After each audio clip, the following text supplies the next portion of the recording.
Writing style continuity. An important aspect of your writing style should be continuity,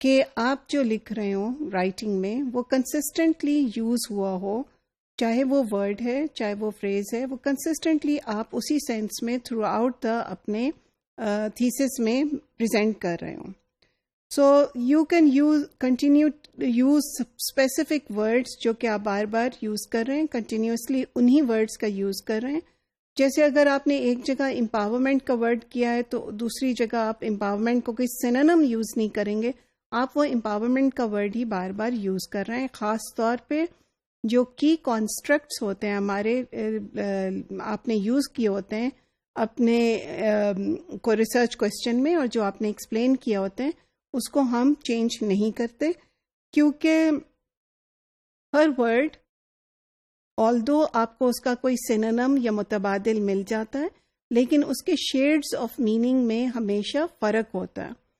So you'll make sure that is continued.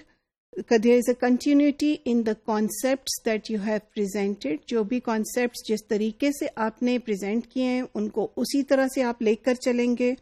Then thematic development جو آپ کی research literature review سے اٹھی ہے، جو themes آپ لے کے چلے ہیں، جو themes آپ نے identify کی ہیں وہی والی themes آپ اپنی findings میں identify کر رہے ہیں، وہی والی تھیمز آپ اپنی ڈسکشن میں ڈسکس کر رہے ہیں، اور وہی والی تھیمز آپ جو ہیں اپنے کنکلوژن میں لا رہے ہیں in terms of the significance. تو بہت زیادہ آپ اس میں چینج نہیں کر رہے. That also accounts for continuity, اور it enables somebody to read your اور انڈرسٹینڈ یور تھیسس بیٹر. اب then you can also achieve continuity with proper use of punctuation.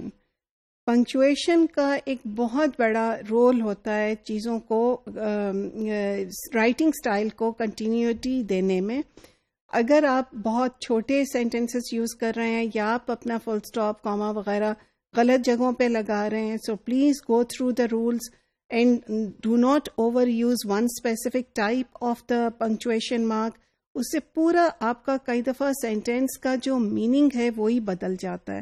So make sure کہ آپ تھوڑا سا یہاں پہ اس کی ڈیٹیلز دیکھ لیں. This is not the time to discuss the punctuations, but in any case you have to be careful کہ یہ آپ کی رائٹنگ کی کنٹینیوٹی کو بہت طرح سے افیکٹ کرتا ہے، اور وہ افیکٹ اچھا بھی ہو سکتا ہے، افیکٹ برا بھی ہو سکتا ہے، ڈپینڈنگ یور پراپر اور improper use of punctuation. Then transitional words بہت ہیلپ کرتے ہیں آپ کی رائٹنگ کو کنٹینیوٹی دینے میں اور ایک فلو آف آئیڈیاز کو لوگوں کے سامنے رکھنے میں. اور یہ بہت زیادہ ضروری ہے، اسپیشلی اگر آپ کا مٹیریل کمپلیکس ہو، جو کہ تھیسس میں اکثر ہوتا ہے. تو use when ever you use a pronoun, تو پروناؤن کا خیال سے استعمال کریں. آپ جو پروناؤن کا یوز کیا ہے لائک دس اور دیٹ اور دوز، تو وہ جن کا ذکر کیا ہے وہ بہت جو اوریجنل ناؤن ہے وہ اس کے بہت قریب یوز ہوا ہو. اگر آپ کو لگ رہا ہے کہ یہ ذرا سا بہت زیادہ دفعہ پروناؤن یوز کر رہے ہیں، تھوڑی دیر بعد دوبارہ سے وہ اوریجنل ناؤن کو لے آئیں تاکہ لوگ پیپل آر ریمائنڈیڈ کہ جو پروناؤن آپ یوز کر رہے تھے وہ کس کے لیے یوز کر رہے تھے. This is very important. Time links بہت امپورٹنٹ ہیں.